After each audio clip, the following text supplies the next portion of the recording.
Okay, so I want to share something that's on my mind. This is triggered by a post that I saw online about game development and my experience teaching in college. So I want to talk about the education part. Oops.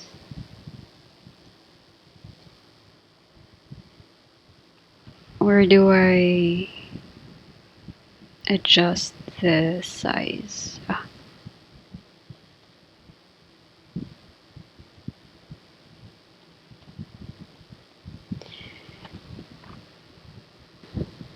I want to talk about these topics: game development, multimedia arts.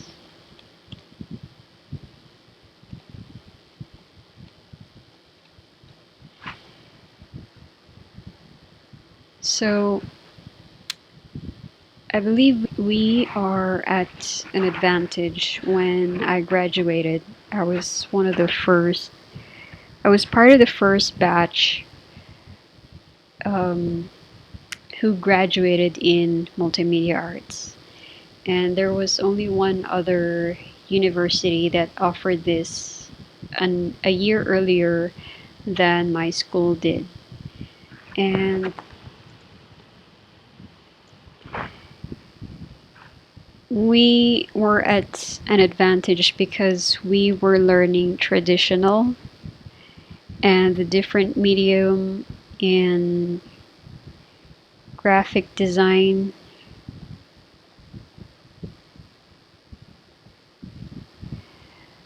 um, which is both print and digital, and trad, like fine art,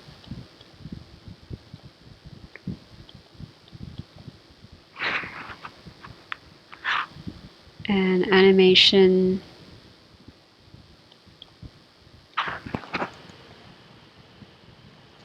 film, and game development. What else did I miss here? I think that covers everything. So I think that covers all of it. Basically, we touched on all of those things. Basically, everything that is happening during that time, while other universities are still teaching traditional, like fine arts and commercial art that cover graphic design. Um, and our school covered all of them. Whatever the latest technology is, there's 3D, 2D, and the more like trimedia, I think, is what we would call back then the conventional medium. And actually, I I'm looking for a marquee tool here so I can. Okay, let's see if I could.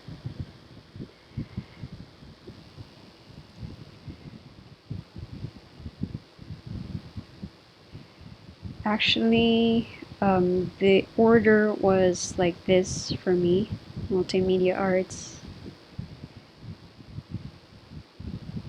and then a game development. So it trickled down.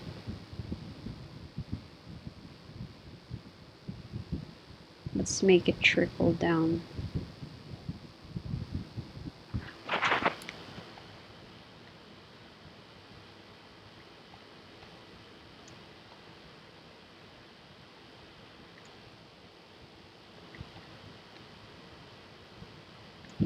I'm gonna say that it's an advantage for me to have solid years of experience in game development because it's really one of the most complex digital products in terms of interaction. What you cover is both creative and technical.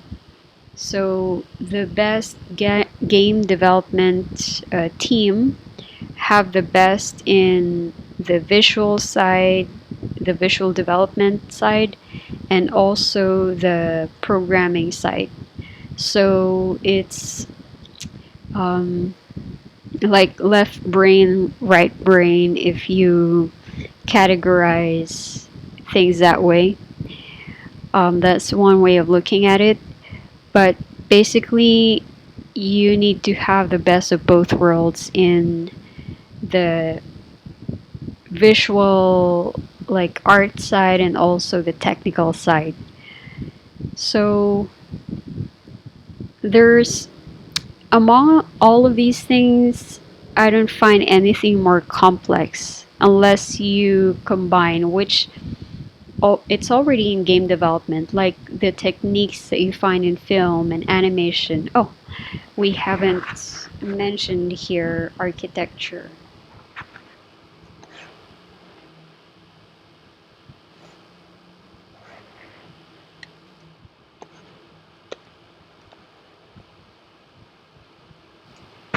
But I think this is more on my experience. I mean, a lot of artists who went through these also do this. And that's why at one point in my LinkedIn profile, I just call it the term image making because that's what you do. Even the film and animation is moving, moving image. It's still image making, except that it's moving.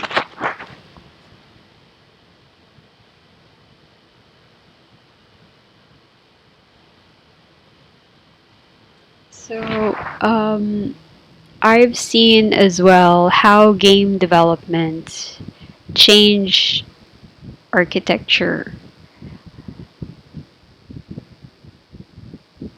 And it's more than just a visualization because game development technology is so advanced, more than you could say film. So the difference is this: when you make something in film and like animation, it's more linear in terms of how the story develops.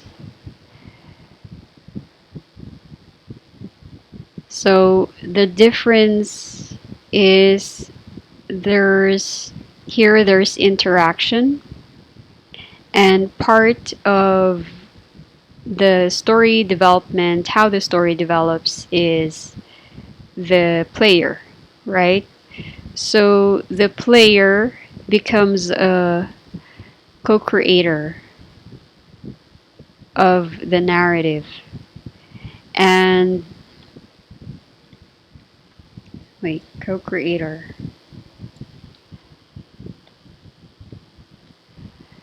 But of course, there are certain scale in this part, meaning, for example, in games right now, there's open world, and it can get really complex to the point that you could be living a second life in virtually in a game, because of the many things that you can do and interact with, and that's part of the design of the game. And a lot of it is AI. It's generated, programmed, and there is the more intentional one.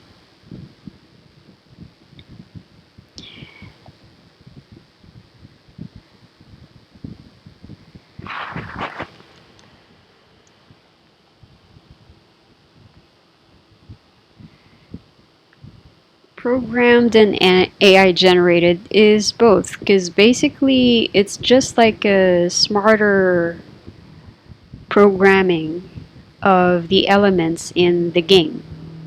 So look at how complex that is, because in film there the similarities of game development is the creation of virtual assets, creation of the virtual world, which is the same in architectural visualization. Just look at 3D modeling, and that's why game development changed architectural visualization, because of the technology, the complex technology from game development that um, I think propelled architectural visualization as well as film.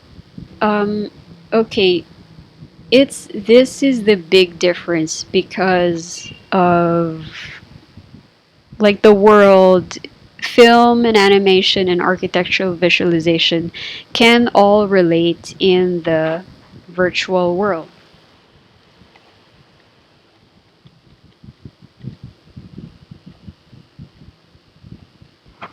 So the similarities of game development with film and animation is that you create characters. So it depends on the type of film. If you're using real person, the virtual people, as far as virtual people goes, it's used more as a dummy, like a stunt double, for example. But if it's purely digital asset or CG, so the difference in visual effects and computer graphics, so CGI, what do you call this?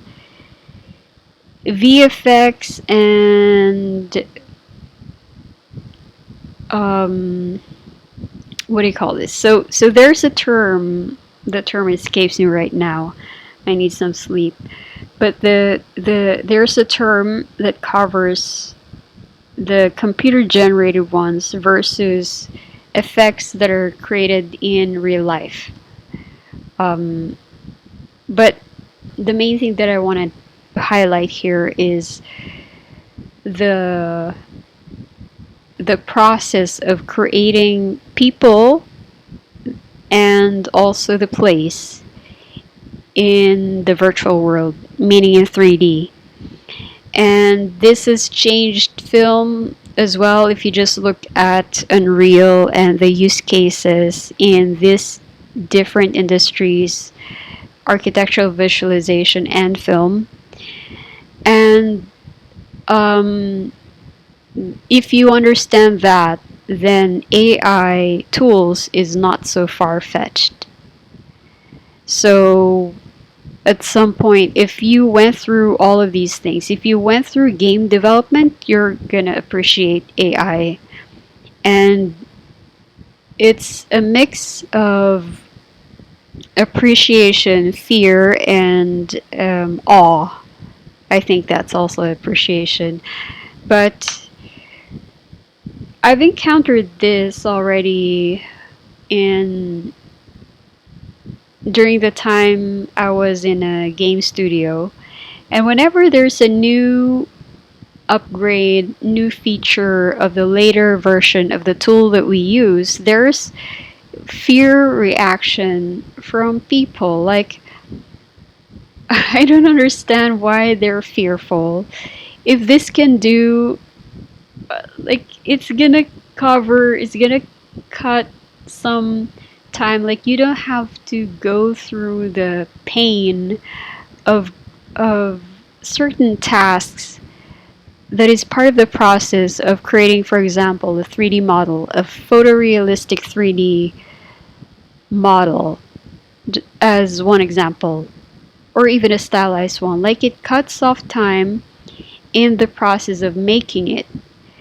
And instead, there's these are the things that I've observed. Why is it that people are so fearful. Like, aren't you excited that this tool can do this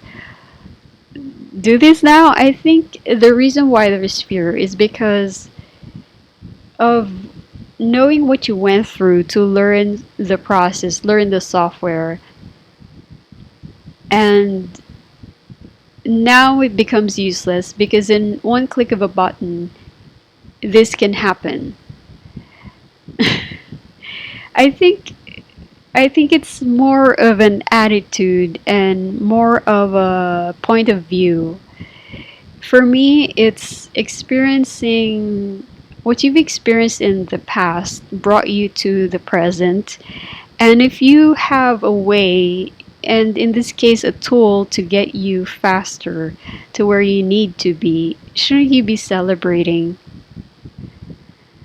So, this is in this scale that people are reacting to a new feature, an upgraded version of the tool. And this is not even AI. Like AI is like 100 times or more than just 10 times that it um, helps things to be more efficient.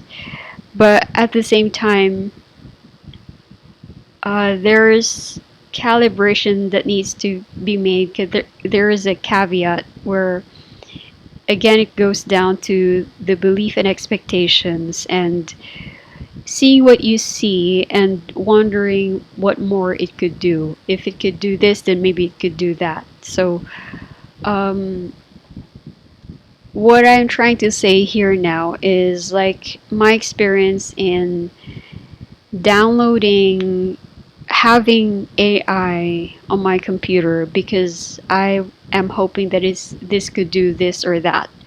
But there are certain constraints depending on your situation and what your own circumstance, how it could help you. So I'm speaking in general, but if we go back to this topic on game development, it applies. And um, what I wanted to tackle here actually is the existing, recognizing what works in this world right now. And this is an advantage in my time, in my experience. And if we miss that, if that's how it helped me, if this is how it helped me before, then the way that it could help the new generation now is actually recognizing what are the existing, like currently, pathways right now. Like there is, yes, there is a conventional method, but for example, when I was teaching in college not so long ago, they stuck with they were stuck with Maya, and I took a risk of teaching the students Blender. And this is just one example. There are many companies that and studios, businesses that this has helped. And people are talking about conventional ways. Again, let's go back to the pathways because more pathways are made because of technology, and there are existing use cases, a lot of examples that um, you can pull from right now that will help the students. If they see this, then they know there's a lot of option, there's many ways to go. So if it used to be only like this, or and then there's that, right now there's so many ways, and even like flyovers is a road. There are so many ways to be successful right now, to make a lot of money, to start a business right now. And now with AI, the reality is, even though people are scared and people are experiencing losing a lot of jobs, the other reality is a lot of people are starting their own business and also having a lot of money. So how do you connect to that? Like, let's talk about the reality. Let's talk about what's current. Let's talk about this existing pathways. And I think that the students need to be informed that there's this, because that's what you learn in school anyway. Like, learn how Amazon built this. But the thing right now is there are many, many ways to win.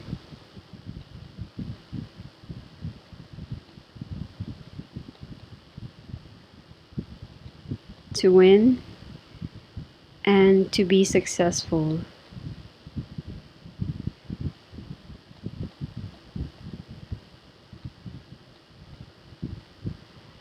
I think even even this, there's a lot to be said about this already that will give enlightenment to the students, especially from people who are experienced.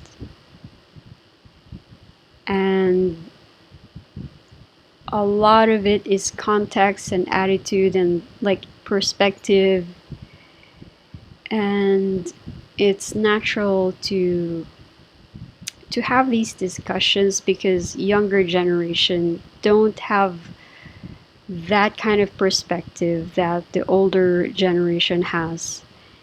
And I think this is important to discuss the existing pathways, many use cases, so many. And I think the change is very fast right now. Anyway, I hope that AI will do what Multimedia Arts did for me. That sounds weird to say, but what that means is that back then,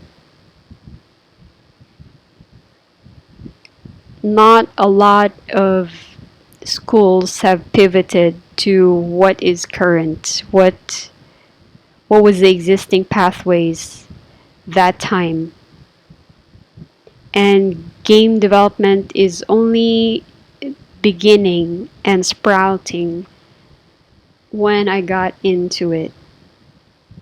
And we were lucky, blessed. For me, it worked well for me because then I gained understanding. And I'm sure even for other people, they have their own story and pathways. For me, this is what worked and it was good. And I only hope that the new generation will be also given the same opportunity and education in terms of being made aware and to cover these things. So let them see, because at the end of the day, the student has to decide because there are existing pathways. I think it would be good to show them, to make them part of building the curriculum depending on where they want to be. This can be scary for the student because then they have to choose. But that's what you do in life. And they're capable. I think the school and the teachers and educators will help the students by encouraging them to make a decision, to be the author, to take the wheel, even as early as university days or even high school, because that's the reality of life. And the truth is, by the time you reach college, you're already an adult. And being an adult means you're accountable for the choices that you make. And making them,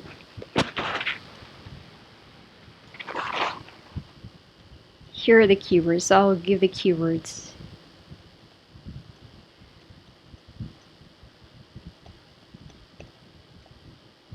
Proactive,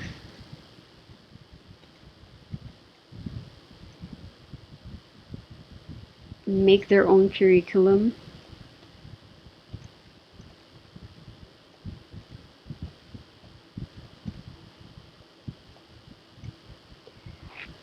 they're part of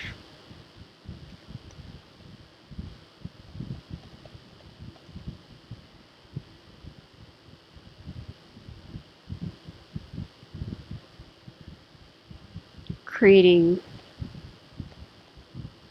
the pathway.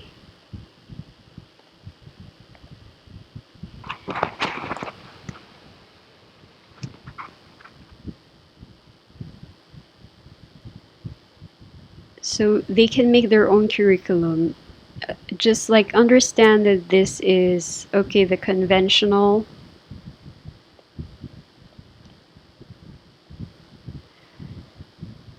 and then not conventional one.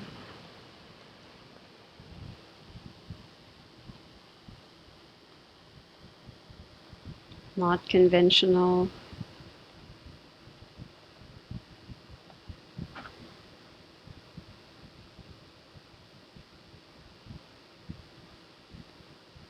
A, B, C. That's the reality.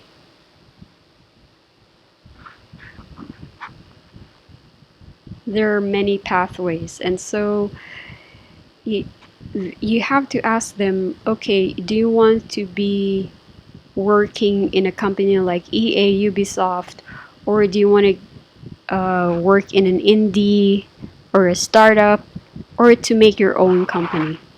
So things like that. Like, I think they should be trained in thinking of them as a company already. Even as a student, they have their own ideas, and the what's current right now is that you have your own idea and you can build it. You can make a prototype, and that's what AI empowers you to do. And it's a tool that empowers the individual.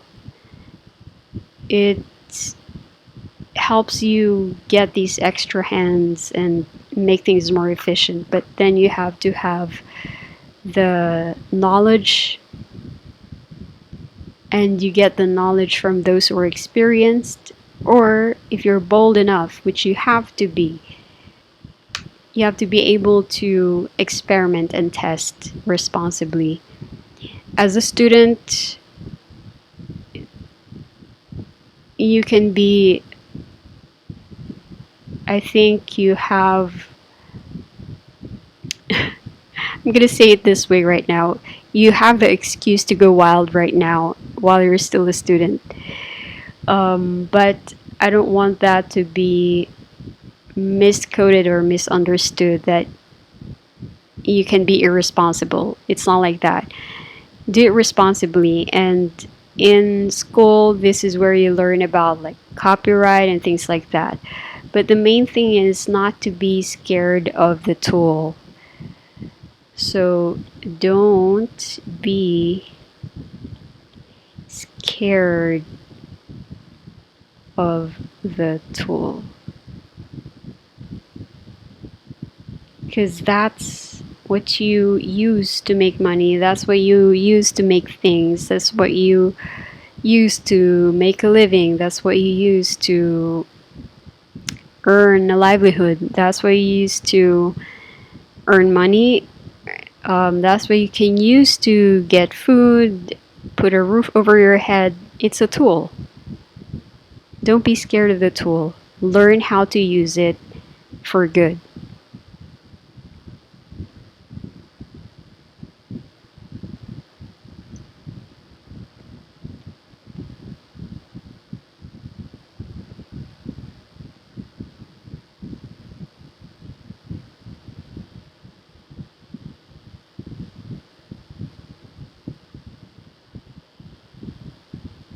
That's all.